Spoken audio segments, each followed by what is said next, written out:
बिस्मिल्लाह रहमान रहीम। अस्सलाम वालेकुम दोस्तों ये दास्तान एक ऐसी ज़मीन की है जिसे मक्का और मदीना के बाद सबसे आला मकाम दिया गया, जहाँ से नबी करीम सल्लल्लाहु अलैहि वसल्लम मिराज पर गए थे, जहाँ पर कई नबी की कब्र मुबारक मौजूद है। इस ज़मीन की फतह के लिए मुसलमानों ने कई जानों की कुर्बानी दी। ये ज़मीन फ़लस्तीन है, जहाँ पर आज बच्चे यतीम हो रहे हैं, जहाँ पर माँ बाप अपने बच्चों की लाशें लेकर आंसू बहा रहे हैं। आखिर ये मंजर क्यों पेश आ रहा है, जानते हैं आज की इस वीडियो में। दोस्तों वीडियो को देखने से पहले हमारे चैनल टॉप ईस्ट टीवी को सब्सक्राइब करना ना भूलें। दोस्तों जो आजकल इसराइल और फलस्तीन के दरमियान लड़ाई चल रही है वो सब कुछ हम देख रहे हैं, लेकिन इसकी तारीख से हम रूबरू नहीं हैं। देखते हैं कि इसकी असल तारीख क्या है। दोस्तों फलस्तीन तीन बड़े मजहब ईसाइयत, मुसलमान और यहूदियों के लिए बेहद मुकद्दस जगह है। ईसाइयों के लिए वो जगह है जहाँ पर हजरत ईसा अलैहिस्सलाम की पैदाइश हुई थी। यहूदियों के लिए इसलिए मुकद्दस जगह है क्योंकि इस जगह से इनका पुराना रिश्ता है, और मुसलमानों के लिए इसलिए मुकद्दस है क्योंकि मुसलमानों के नबी हजरत मोहम्मद सल्लल्लाहु अलैहि वसल्लम मिराज पर गए थे, और इस जगह पर कई नबियों की कब्र मुबारक भी मौजूद है। दोस्तों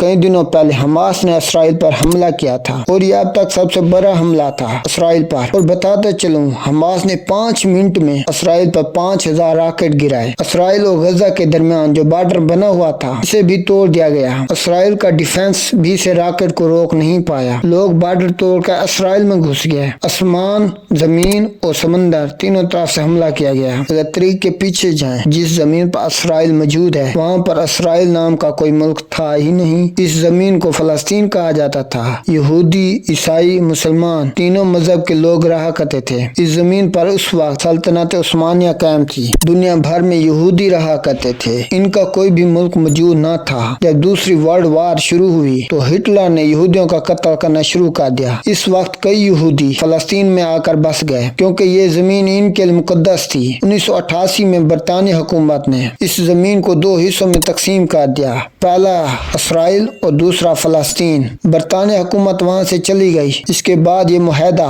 यूनाइटेड नेशन में पहुंचा। वहाँ पर इन्होंने डिसाइड किया कि कितनी जमीन इसराइल को मिलनी चाहिए और कितनी जमीन फलस्तीन को मिलनी चाहिए, और नतीजा ये निकला कि इसराइल को 55% हिस्सा मिला और फलस्तीन को 45% हिस्सा मिला। और इस तरह पैदाइश होती है इसराइल की, और अरबी मुल्क इसे इनकार कर देते हैं और इसराइल के खिलाफ ऐलान जंग कर दिया, जो कि सन 1988 में लड़ी गई थी। और इस जंग को इसराइल जीत जाता है और कई सारे इलाकों पर कब्जा कर लेता है। और इसके बाद कई लड़ाई लड़ी गई, लेकिन इतना जरूरी नहीं है। एक वक्त था जब पूरी जमीन पर फलस्तीन था, लेकिन अब 12% हिस्सा बचा हुआ है, जिसकी वजह से बेचारे फलस्तीनी अपने हक के लिए लड़ रहे हैं। जरा आप सोच कर देखें, ये वही मंजर पेश आ रहा है जब अंग्रेजों ने आकर हम पर कब्जा कर लिया था। सोच कर देखें कितनी मुश्किलात हुई थी। इनसे कई गुना ज्यादा मुश्किलात इन फलस्तीनियों पर आ रही है। हजारों की तादाद में फलस्तीनी शहीद हो चुके हैं, और ऐसे घटिया कानून बनाए हुए हैं जिसकी वजह से फलस्तीनी लड़ने के काबिल भी नहीं है। दोस्तों यारमशला के पास एक जगह है, तकरीबन 150 साल पहले यहूदियों ने यहाँ पर जमीन खरीदी थी,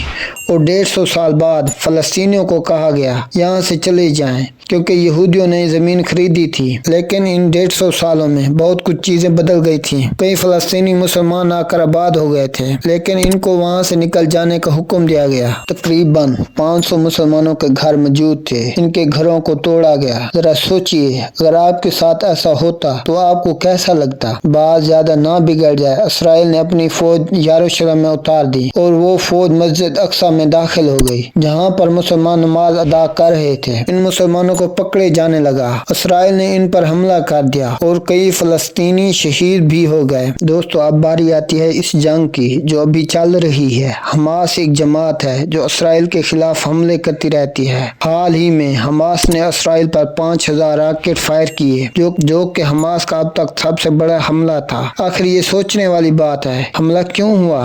दोस्तों हाल ही में सऊदी अरब और अमेरिका के दरमियान एक मीटिंग हुई जो कि सऊदी अरब अमेरिका से हेल्प मांगता है जो कि मुसलमान ममालिक की हिफाजत के लिए। सऊदी अरब इसराइल और फलस्तीन के हमले से दूर रहना चाहता है और सऊदी अरब दिखावा तो करता है फलस्तीन के साथ होने का। कई दिनों पहले पब्लिश होने वाले आर्टिकल में बताया गया है पिछले 15 सालों में तकरीबन 6407 फलस्तीनी शहीद हुए हैं। इस जंग की वजह से पूरी दुनिया दो हिस्सों में तकसीम हो गई है। कई ममालिक इसराइल के साथ हैं जिनमें अमेरिका, भारत वगैरह इसराइल की हिमायत करते हैं और इस तरह कई ममालिक फलस्तीन के साथ हैं जो कि इसराइल को तबाह करना चाहते हैं। इन्होंने तो जंग की भी तैयारी कर रखी है। आप अपने फलस्तीन भाइयों के लिए दुआ करें कि अल्लाह इनकी हिफाजत फरमाए। आमीन सुम्मा आमीन। दोस्तों, अगर आपको मेरी वीडियो पसंद आई हो तो वीडियो को लाइक कर दें, चैनल को सब्सक्राइब कर दें और बेल आइकन दबा दें ताकि मेरे आने वाली वीडियो आप तक पहुंच सके। शुक्रिया। Thanks for watching.